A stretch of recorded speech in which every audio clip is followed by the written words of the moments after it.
Sahu gang को लेकर बड़ा अपडेट आया है। गैंगस्टर को छत्तीसगढ़ लाने की परमिशन मिल चुकी है। गैंगस्टर अमन साहू को रायपुर लाएगी पुलिस, जहां झारखंड से ट्रांजिट रिमांड पर लाया जाएगा और कोल कारोबारी को मारने की सुपारी दी गई थी। बिश्नोई गैंग के 4 आरोपी हुए हैं गिरफ्तार। 26 मई को 4 आरोपियों की गिरफ्तारी की गई थी। तो अमन साहू गैंग को लेकर ये बड़ा अपडेट आपको दे रहे हैं, जहां गैंगस्टर को छत्तीसगढ़ लाने की परमिशन मिल गई है।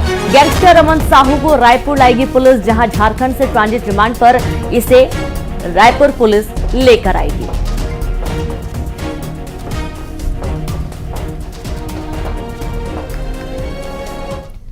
वहीं भोपाल एयरपोर्ट को बम से उड़ाने की धमकी मिली है। इंदौर ग्वालियर समेत 50 एयरपोर्ट को मिली बम से उड़ाने की धमकी।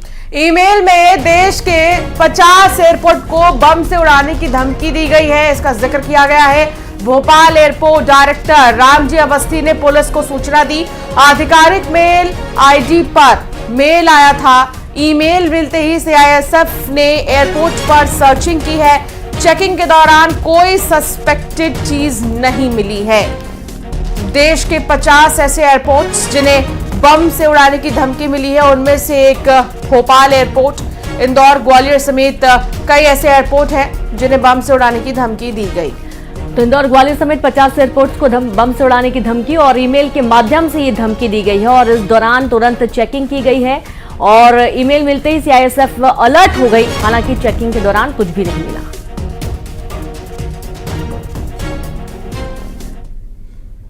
छिंदवाड़ा की बात करेंगे। छिंदवाड़ा के अमरवाड़ा विधानसभा उपचुनाव के लिए कमलेश शाह ने नामांकन दाखिल कर दिया है। बीजेपी प्रत्याशी कमलेश शाह के नामांकन में सीएम डॉक्टर मोहन यादव के अलावा बीडी शर्मा शामिल हुए। सीएम ने कमलेश शाह की जीत का दावा किया, साथ ही कहा कि अमरवाड़ा के विकास के लिए सरकार कोई कोर कसर नहीं छोड़ेगी। बड़ी खबर आपको दे रहे हैं छिंदवाड़ा से, जहां छिंदवाड़ा की अमरवाड़ा विधानसभा उपचुनाव के लिए कमलेश शाह ने नामांकन दाखिल किया है। नॉमिनेशन के फॉर्म में मैं, मेरे साथ श्रीमान सूरज शर्मा जी, हमारे भाजपा के प्रदेश अध्यक्ष यहाँ के प्रत्याशी कमलेश शाह जी, हमारी नेत्री मोनिका बट्टी जी, यहाँ के सांसद श्री बंटू साहू जी, हम सब ने मिलकर के फॉर्म भराया और उम्मीद कर रहे हैं जिस प्रकार से हमने अपने प्रत्याशी का सबसे पहले चयन किया है और लोकसभा पहली बार ये छिंदवाड़ा 1 लाख से ऊपर आज़ादी के बाद ये मौका आया है। मैं छिंदवाड़ा की जनता का आभार भी मानता हूँ और ये उसमें बड़ी भूमिका अमरवाड़ा क्षेत्र की थी। अमरवाड़ा के सभी बंधुओं का मैं अभिनंदन भी करता हूँ और उम्मीद करता हूँ कि ये जो उपचुनाव हुआ है, कमलेश भाई हमारे साथ जुड़े हैं, तो क्षेत्र के विकास के लिए हमने कृत संकल्प लिया है कि ये किसी हालत में विकास के सारे दायरों पे जो सोचेगी जनता हम पूरा। तीसरी बार देश की सत्ता संभालने के बाद प्रधानमंत्री नरेंद्र मोदी वाराणसी के दौरे पर रहे और इस दौरान उन्होंने वाराणसी में आयोजित एक किसान सम्मेलन में पीएम किसान सम्मान निधि योजना की 17वीं किस्त जारी की है और इसके तहत पीएम ने बटन दबाकर 9 करोड़ से ज्यादा किसानों के खाते में डायरेक्ट बेनिफिट ट्रांसफर के जरिए किस्त के 2-2 हजार रुपए डिजिटल ट्रांसफर किए हैं। पीएम मोदी ने किसान सम्मान निधि योजना के तहत 20,000 करोड़ रुपए देश भर के किसानों के खाते में ट्रांसफर किए। इस मौके पर कृषि मंत्री शिवराज सिंह चौहान भी मंच पर मौजूद रहे।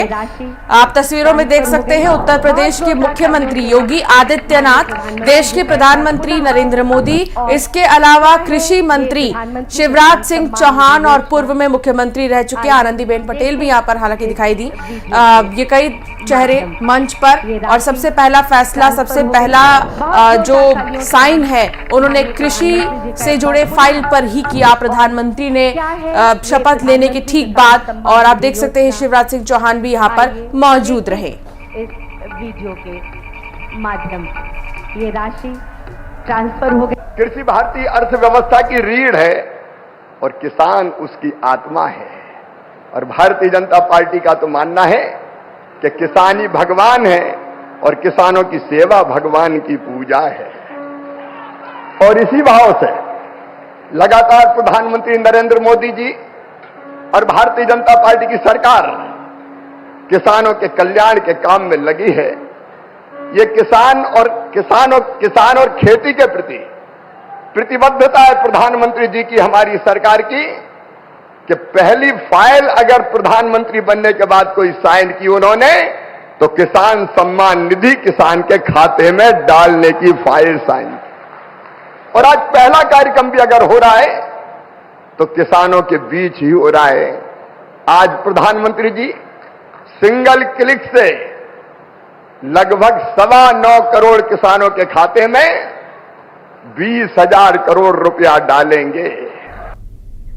स्कूल चले अभियान में मंत्री विजय शाह ने शिरकत की। इस दौरान विजय शाह ने सभी स्कूलों में राष्ट्रगान और झंडा वंदन को अनिवार्य करने की मांग की। विजय शाह ने कहा कि जब वो शिक्षा मंत्री थे तब इसे लेकर आदेश भी निकाला था। मंत्री ने कहा कि राष्ट्रगान और झंडा वंदन का पालन सरकारी स्कूल करते हैं लेकिन प्राइवेट स्कूल नहीं करते, लिहाजा इसे अनिवार्य करना चाहिए। उनका कहना था कि पहली कक्षा से स्कूलों में राष्ट्रगान को अनिवार्य किया जाना चाहिए ताकि बच्चे तिरंगे और राष्ट्रगान के महत्व को समझ सके। मंत्री से जब मदरसों को लेकर सवाल पूछा गया तो उन्होंने साफ किया कि सभी शैक्षणिक संस्थाओं को लेकर उन्होंने मांग की है, इसमें मदरसे भी शामिल हैं, खासकर वो स्कूल जो सरकार से ऐड लेते हैं। शिक्षा मंत्री रहते हुए हमने चाहा था राष्ट्रीय तिरंगा झंडा, जनगण मन, रोटेशन पद्धति और जय हिंद, उसका उपयोग हमने आदेश निकाला था। शासकीय स्कूलों में पालन हो रहा है, लेकिन देखने में ये आ रहा है कि कहीं ना कहीं प्राइवेट स्कूल उसकी कभी कभी अवहेलना करते हैं। उसका सख्ती से आदेश हम निकालने के लिए निवेदन किया है। और झंडा वंदन हमने जनगण मन 6वीं से 12वीं तक अनिवार्य किया था। अभी हमने निवेदन किया है कि बच्चा पहली क्लास में जब जावे तो राष्ट्रीय तिरंगा झंडा और राष्ट्रीय गान से अवगत होना चाहिए। हमने हमारी भावना से मुख्यमंत्री को अवगत कराया है। मुख्यमंत्री ने बहुत जल्दी इसमें सकारात्मक निर्णय ले। मदरसों में भी ऐसा होना चाहिए क्या? अभी मदरसे शब्द का आप बार-बार क्यों इस्तेमाल कर रहे हैं? कोई भी शिक्षण संस्थाएं उसमें मदरसे भी शामिल है। शिक्षण संस्थाएं चाहे मदरसे हो, गुरुद्वारे हो, चाहे कोई भी स्कूल हो, अगर वो गवर्नमेंट की एड ले रहा है तो झंडा वंदन और जनगण मन अनिवार्य होना चाहिए, ऐसा मेरा निवेदन है। प्रदेश अध्यक्ष जीतू पटवारी की आला कमान से शिकायत पर कांग्रेस का बयान सामने आया है।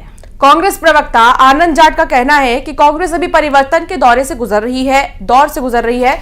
कुछ लोगों को ये परिवर्तन अच्छे नहीं लग रहे, इसलिए इस तरह की बातें की जा रही हैं। तो वहीं बीजेपी ने इस मामले को लेकर कांग्रेस पर निशाना साधा। बीजेपी प्रवक्ता का कहना है कि अमिताभ अग्निहोत्री ने जो कहा वह एकदम सही है। जीतू पटवारी के नेतृत्व में पार्टी लगातार टूट रही है।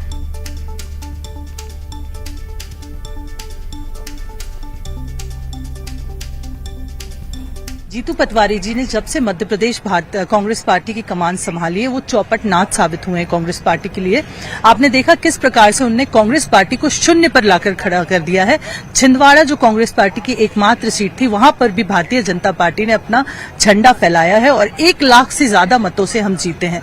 तो ये जीतू पटवारी जी की हार को दर्शाता है, उनके अकुशल नेतृत्व को दर्शाता है और जीतू पटवारी जी को नैतिक जिम्मेदारी लेते हुए तत्काल प्रभाव से अपना इस्तीफा वैसे भी दे देना चाहिए। मध्य प्रदेश की जनता और मध्य प्रदेश के कांग्रेस कार्यकर्ता चाहते हैं कि कांग्रेस पार्टी जनता के हक में भाजपा से लड़ाई लड़े और जो लोग अपने ही संगठन से लड़ाई लड़ रहे हैं वो जनता के हित में काम नहीं कर रहे हैं और जो जनता के हित में काम नहीं कर रहे हैं उनके आरोप बेबुनियाद होते हैं। तो मैं ये मानता हूं कि आज जो परिवर्तन मध्य प्रदेश कांग्रेस में हो रहा है उसे कुछ लोग नहीं पचा पा रहे हैं और जो आरोप लगा रहे हैं वो